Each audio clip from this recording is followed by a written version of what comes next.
Stomach flu, viral enteritis, is an infection in the intestines.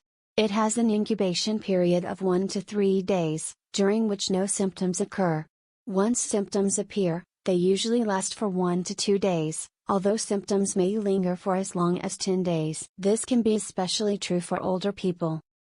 Stomach flu symptoms include diarrhea, vomiting, stomach cramps, loss of appetite, mild fever, in some cases. In many instances, the vomiting caused by stomach flu stops within a day or two, but diarrhea can last several days longer.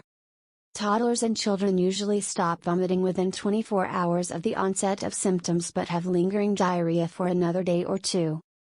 In some instances, these symptoms may persist for up to 10 days. Stomach flu isn't a serious condition for most people with healthy immune systems. It can become dangerous for infants, toddlers, children, and the elderly if it leads to dehydration and isn't treated. What's the difference between stomach flu, food poisoning, and seasonal flu? Stomach flu isn't the same thing as food poisoning, which often occurs within hours of ingesting a contaminated substance. Food poisoning has similar symptoms to stomach flu. Symptoms of food poisoning usually last for 1 to 2 days. Stomach flu isn't the same as seasonal flu, which causes cold-like symptoms that typically last 1 to 2 weeks. Stomach flu can be very contagious. The amount of time you're contagious is determined by the type of virus you have. Norovirus is the most common cause of stomach flu. People with stomach flu caused by norovirus become contagious as soon as they start to have symptoms and remain contagious for several days afterward. Norovirus can last and still for 2 weeks or longer.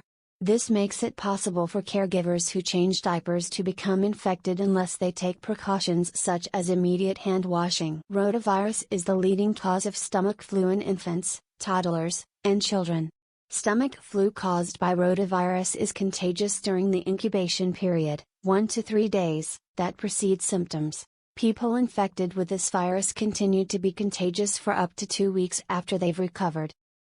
Home remedies. The best home remedies for stomach flu are thyme, rest, and drinking fluids, once your body can keep them down. If you can't drink fluids, sucking on ice chips, popsicles, or sipping small amounts of liquid can help you avoid dehydration. Once you can tolerate them, water, clear broth, and sugar-free energy drinks are all good options. For young children and babies. For young children, using an oral rehydration solution, ORS, can help avoid or treat dehydration. ORS beverages, such as Pedialyte and Infilite, are available without a prescription. They can be administered slowly, over a period of 3 to 4 hours, a few teaspoons at a time. Try giving your child 1 to 2 teaspoons, every 5 minutes. Babies can also be given ORS liquids via a bottle. If you're breastfeeding, continue to offer your breast to your baby unless they're vomiting repeatedly. Formula-fed babies can be given formula if they aren't dehydrated and are able to keep fluids down.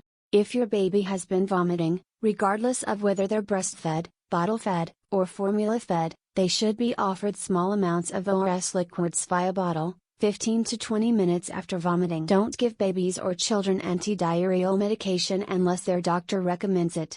These medications may make it harder for them to eliminate the virus from their systems. For adults and older children typically experience diminished appetite while sick with stomach flu. Even if you feel hungry, avoid eating too much too soon. You shouldn't eat solid food at all while you're actively vomiting. Once you start to feel better and your nausea and vomiting stop, opt for foods that are easy to digest. That can help you avoid additional stomach irritation.